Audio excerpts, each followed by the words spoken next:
Hello again. This little video is going to be about the Credential. The Credential is also called the Pilgrim Passport, and they come in all shapes and sizes. However, recently there was a rule by the Catholic Church that you can no longer make your own credential or buy it on Etsy or whatever. You have to have an official credential. So be sure that the credential that you are getting is official, either from the church where you're starting your Camino or the Pilgrim office where you're starting your Camino, or from one of the places I'm going to list below. They look different depending on where you go. Here's one from Lourdes, and this one also in France from St. Jean-Pied-de-Port. I've got one from Madrid that looks like this. I've got one from, where did I start? Here.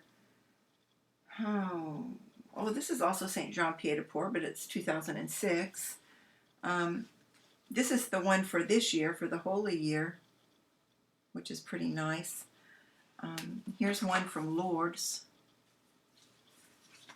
No, I'm sorry, from Fatima. I'm tired.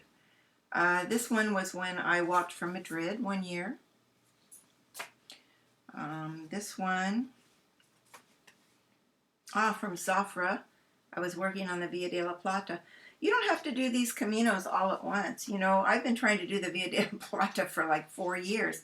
Something always seems to happen and I get stuck. This one is when I walked from Malaga. And this is another one from St. Jean-Pied-de-Port. Oh, goodness. They're just different from different routes that I've walked. This one, I believe, is the Aragonese route that I walked one year. So they look different, okay? The thing about them is they are a record that you've walked the Camino, whichever route you're on. Now, one thing I will tell you,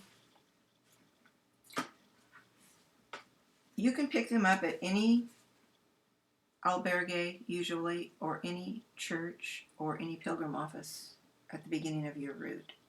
Or you can order them early at the places that I'll list. But something I'm going to tell you, so I've got two here, and they're both from France. One is from Lourdes, and one is from St. Jean-Pied-de-Port. They're different on the inside cover. This one, if you can see, says religious, okay? It says I walked, I didn't take a bicycle, but it says religious. This one, also from France, and this was in Toulouse where I got it, 2012. It doesn't say anything about religious. So sometimes they do and sometimes they don't, and here's what that means.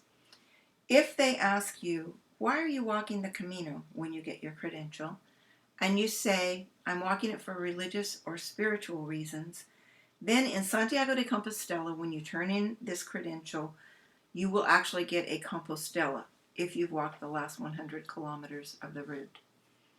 If you say, I'm just hiking, or I'm just doing it for fun, I'm just going with my friends just to exercise, then when you get to Santiago de Compostela, you're going to get a pretty piece of paper, a certificate that says you walked the Camino Santiago, but you're not going to get the Compostela. So just know that your answer, if they ask you, what is your reason for walking, your answer is important if you want to get the Compostela. If you don't care whether you get a piece of paper or not, or what that piece of paper says, then you can say anything you want. So just know that. When you first get, let's assume you're going to start in St. Jean-Pied-de-Port. So you go to St. Jean-Pied-de-Port, and the Pilgrim office is on the very main street. You're going to stand in the line if there's a line. You're going to walk in, sit down. They're going to ask to see your passport from the country that you are from, your name, your address, why you're walking. Are you walking a pie, a bicicleta, a caballo, if you're on a horse or a donkey? They're going to stamp it. They're going to date it. And they're going to make a record that you're on the Camino, okay? They want to know how many people are going through St. Jean-Pied-de-Port or Pamplona or Roncesvalles or wherever you're starting. Then they're going to give you a stack of papers. There will be a list of albergues that are open at the time, which is really nice to have, and possibly a map. You can pick up your shell there if you want to carry a shell on your backpack, although traditionally People got the shell when they reached the coast on the other end, but these days people like to carry a shell on their pack. So you can pick up a shell there at that office, and I don't know, it's 2 or 3 euros. The credential, if you get it at the Pilgrim office or at a church, is usually almost always 2 or 3 euros, under 5 euros. If you order it online, sometimes it costs a little more depending on where you order from. What you're going to do with this is you're going to get stamps in it all along the way. You can get a stamp at the albergue where you sleep. You can get a stamp at the bar where you got dinner. You can get a stamp at a museum. You can get a stamp. Sometimes people will just set up tables along the route and they'll give stamps for a little donation. So churches will give you a stamp. It's a really nice way to keep track of your Camino, and you can go back and look at the stamps later and remember where you were at that time, and it's very, very nice. You don't have to get stamps at all unless you want the Compostela, and in that case, from Sarria to Santiago, or on other routes the last 100 kilometers, you need 2 stamps each day in your credential. 2, not just 1. 2 stamps per day to prove that you walked that route. And I know there have been some people who go by car and they'll stop and get stamps and then they go get their Compostela. Well, they're just cheating themselves because they know they haven't walked. Anyway, that's about all there is about the credential. It's nice to, you can buy little cases to carry them in so they don't get dirty, or you can be like me and just let them get all beat up because you don't care. Keep it in a safe place. Carry it with you. Don't put it in your transport bag. And if you run out of, so what if you run out of spaces?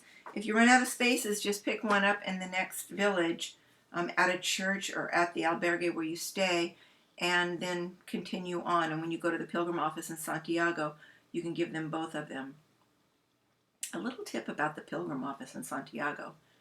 I'm not sure how it's going to be after COVID. I understand that some of it could be computerized. I don't know. I haven't been there yet since COVID. But what I tell people who went before COVID and perhaps now is, usually you get into Santiago around noonish. I suggest people just go to their hotel or their albergue, get a shower and rest, then get up very early in the morning and go get in line at the Pilgrim office, because that line, I've seen that line go around blocks and blocks and blocks, and it can be a long, hot wait. So it makes a lot more sense to me just to take an extra day in Santiago. There's a lot to see and do there, including a really nice folk museum to see that's free. So I suggest you get there, check into your albergue, hotel, rest, go out and get something nice to eat, and then in the morning get up very early. You'll be used to getting up early and walking anyway. Go to the Pilgrim office and wait in line then. So I think that's all. I'm going to put a list of places where you can also order your credential ahead of time. Your local confraternity, American Pilgrims on the Camino, the Confraternity of St. James, and also Ivar's Forum. And I'll put links down below where you can order those. Okay, that's it. Buen Camino.